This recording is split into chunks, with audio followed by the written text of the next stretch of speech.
sidaan hore kula wadaagaba warar kala duwan ayaa ka soo baxayay qaraxyadii maanta ka dhacay gudaha suuqa weyn ee Bakaaraha ila kala duwan ayaa goor dhawadii xaqiijiyay inaysan ahayn hoobiyaal wixii maanta ku soo dhacay gudaha suuqa weyn ee Bakaaraha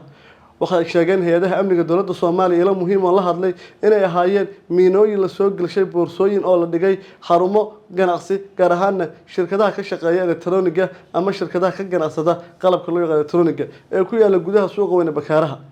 qasaaraha dhimashay dhaawac warar kala duwan ay ka soo baxay hay'adaha amniga dawladdu hadda waxay sheegayaan ila muhiima ilaa 8 dhimasho ah dhaawac 16 in laga qaado gudaha suuqa weyn ee Bakaaraha way soo tari karaan marka laga hadlayo qasaaraha dhimashay dhaawac waxaase maamulka gobolka Banaadir goor dhaweed oo xaqiijiyay in la beegsaday oo qaraxyada lala eegtay shirkado ganacsi oo ku yaala suuqa weyn ee Bakaaraha gaar ahaan kuwa ka shaqeynaya elektarooniga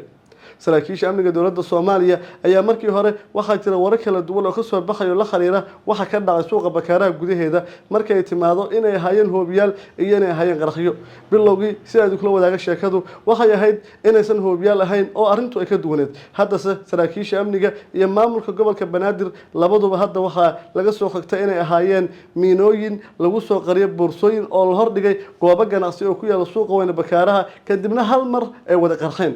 salaadii duhur kadib dadku aad ay u wargaxeen markii qaraxyadu mar qura laga maqlay guud ahaan suuqa weyn ee Bakaaraha iyada oo meelaha la qarxiyana ay aaska ag dhawaayeen oo aysan kala fogeyn marka laga hadlayo goobaha ganacsi gaar ahaan shirkadaha elektarooniga ee saaran wadada dhaxmartaahi howlwadaag marka laga hadlayo gudaha suuqa weyn ee Bakaaraha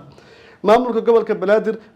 gudoomiye ku-xigeenka amniga siyaasadda maamulka gobolka Banaadir oo tagay wuxuu sheegay in qaraxyada lala beegsado goobaha ganacsi oo ay tahay ama laga raba baad ama handadaad sidaasna lagu dhibaateeyay ganacsatada Soomaaliyeed oo arrinkaas ay sameeyeen kooxaha argagixisada sida uu sheegay gudoomiye ku-xigeenka amniga siyaasadda maamulka gobolka Banaadir oo arrintaas ka hadlay oo tagay goobta waarista iyo warku marka baaritaanka socda wali oo hay'adaha ammaanka iyo ay ku mashquulsan yihiin hadduu ilaahay yiraahdo gadaal ayaan maaragtay faahfaahin rasmi ah laga bixi doonaa oo hay'adaha ammaanku ay ka bixi doonaan laakiin dabcan waxaan ognahay waxa meeshan ka dhacay inay ahaayeen beegsi la beegsanayay ganacsatada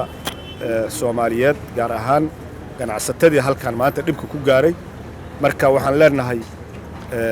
ganacsigiina dhibkii gaarana bedel khayr qaba ilaahay idin siiyo dawladda Soomaaliyeedna waa idin garab taagan tahay dabcan khawaarijta inaysan qofna u naxariisayn ayay halkaas muujinayda horena looga